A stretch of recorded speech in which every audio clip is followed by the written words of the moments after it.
America और Iran deal के करीब, ये इस वक्त की पहली बड़ी खबर आपको बता दें, जहां डील का ड्राफ्ट अब तैयार हो चुका है और डील को मंजूरी मिली तो युद्ध खत्म। हालांकि डील की शर्तों में सीज फायर भी शामिल है और हॉर्मुज खोलना और मुद्दे सुलझाना डील का हिस्सा है। हालांकि अल अरबिया के पास अग्रीमेंट का ड्राफ्ट भी मौजूद है और उसी के मुताबिक दावा यह किया जा रहा है कि इस ड्राफ्ट में मिलिट्री, सिविलियन और इकोनॉमिक इंफ्रास्ट्रक्चर को टारगेट न करने का वादा शामिल है।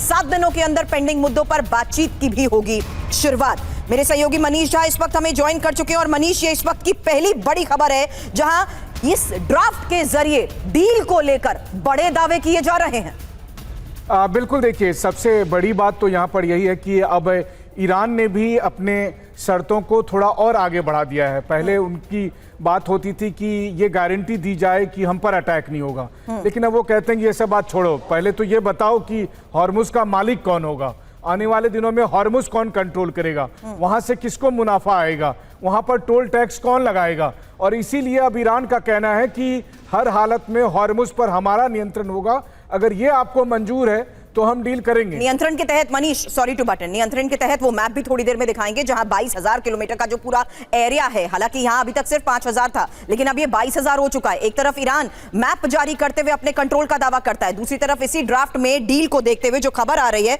उसमें साफ तौर पर ड्राफ्ट अग्रीमेंट में मिलिट्री ऑपरेशन रोकना और इसमें साफ तौर पर सोवरेनिटी और टेरिटोरियल इंटीग्रिटी का सम्मान और अंदरूनी मामलों में दखल ना देना शामिल बताया जा रहा है। आपको लगता है कि उस लिहाज से कहीं ना कहीं बातचीत एक ट्रस्ट के लेवल पर आगे बढ़ती हुई नजर आ रही है?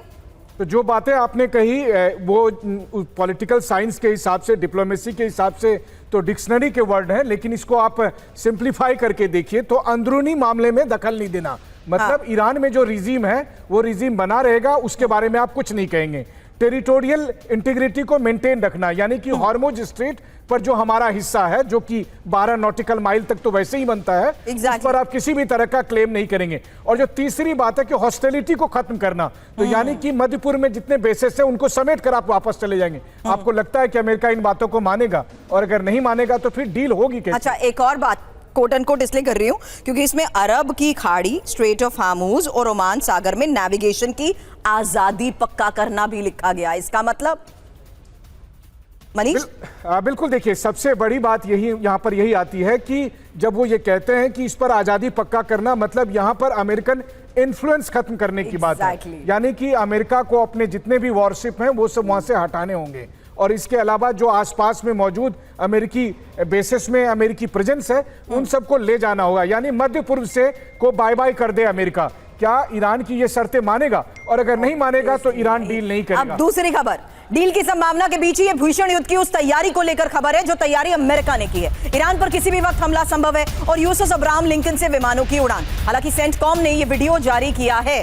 अब सरल शब्दों में अगर आप समझें तो बता दें आपको कि अब्राहम लिंकन की डिप्लॉयमेंट ही ईरान के खिलाफ अमेरिका की वो नेवल पावर और वो रेडीनेस थी, डेटरेंस का वो क्लियर मैसेज है, क्योंकि एयरक्राफ्ट कैरियर एक फ्लोटिंग एयर बेस होता है और इससे fighter jet, surveillance, missile defence एक साथ यूज हो सकते हैं, यानी किसी भी वक्त आसानी से हमले की वही अमेरिका की तैयारी। अब अब्राहम लिंकन जिस लिहाज से तैयार है, ईरान पर बारूदी प्रहार तो तय है क्योंकि ईरान के खिलाफ बड़े ऑपरेशन की तैयारी, वहीं यूएस नेवी के लड़ाकू विमानों ने उड़ान भी भरी है।